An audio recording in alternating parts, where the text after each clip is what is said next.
Penyidik Tindak Pidana Khusus Kejaksaan Tinggi Bangka Belitung dan tim intelijen Kejaksaan Agung Senin malam menangkap Suranto Wibowo, tersangka kasus korupsi proyek penerangan jalan umum atau PJU, di mana tersangka ditangkap di daerah Bogor, Jawa Barat.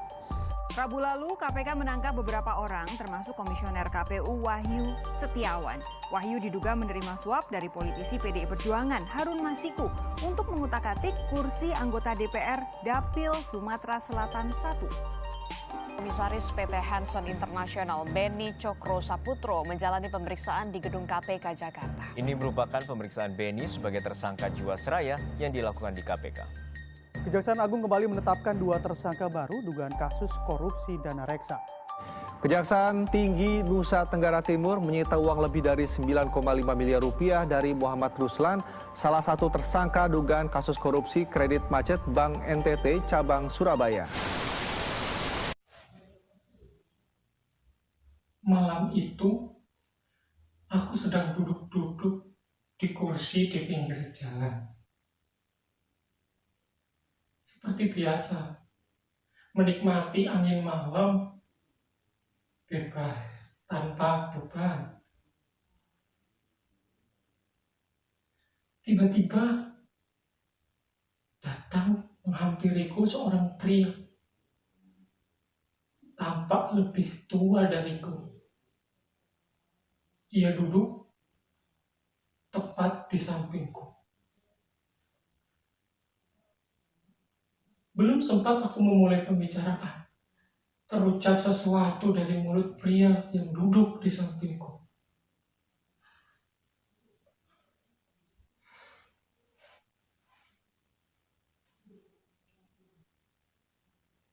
Aku adalah orang tua, bekas pemangku rakyat.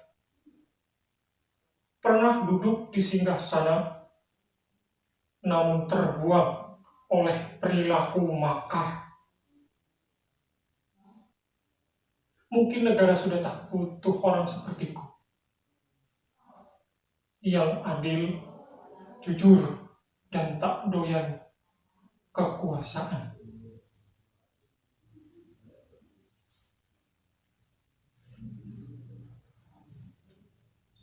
Aku terkejut mendengar perkataan pria di sampingku. Apa coba maksudnya? Apakah dia hanya bercerita? Apakah dia ingin menyampaikan sesuatu kepadaku?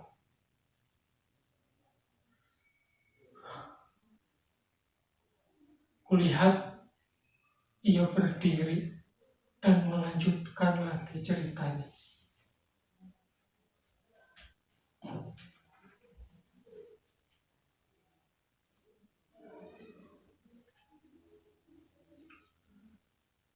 Aku hanyalah Ratu Adil, pengabdi masyarakat. Namun, negaraku tak butuh orang sepertiku.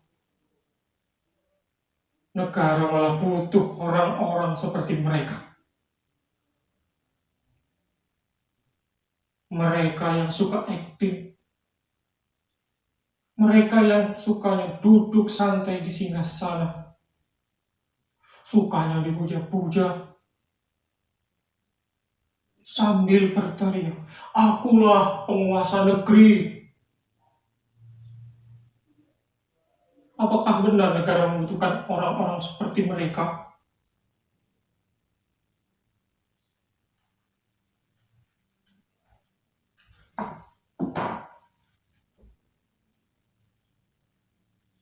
Aku benar-benar bingung. Sebenarnya, apa maksud dari perkataannya? Ingin menjawab takut salah.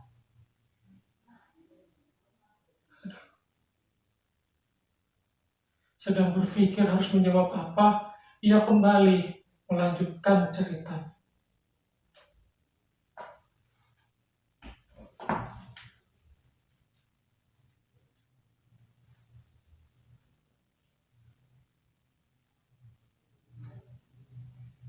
Kamu lihat,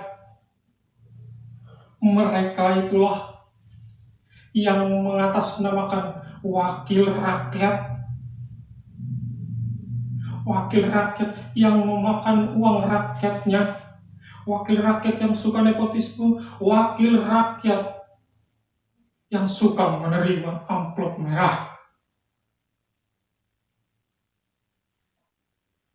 Lihat, rakyat menangis. Rakyat mati kelaparan. Rakyat mati karena tak mampu membeli obat.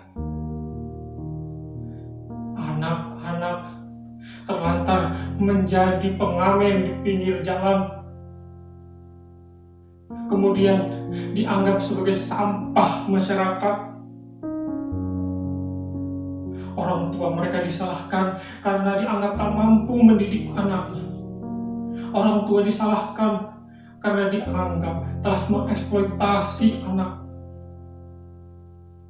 Sedangkan untuk makan saja mereka bingung harus makan apa hari ini. Sedangkan untuk tidur saja mereka bingung harus tidur di mana malam ini. Masihkah ini salah mereka?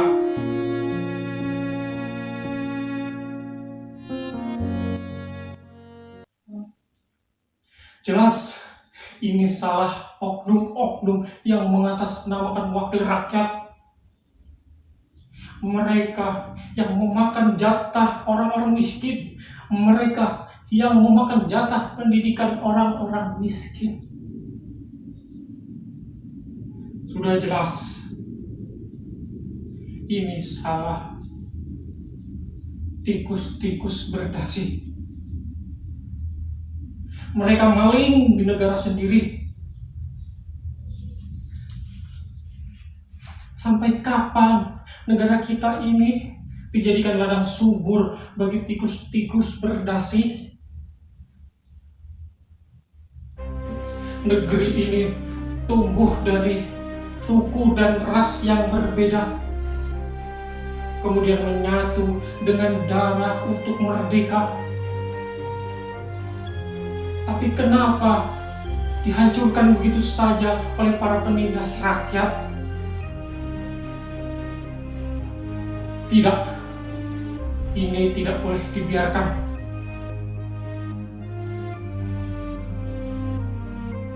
Kamu adalah kunci. Kamu adalah jawabannya.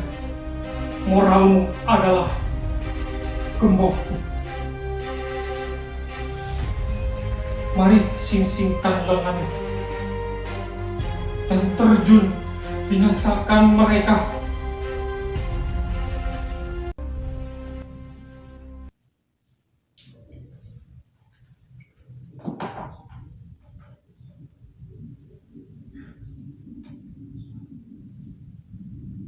Mendengar ucapan pria yang duduk di sampingku membuat aku tersadar dan menjadi penampar yang pedih bagiku. Aku sadar aku adalah penerus bangsa. Negara membutuhkanku sebagai penerus bangsa, sebagai penolong negara, dan sebagai penolong masyarakat.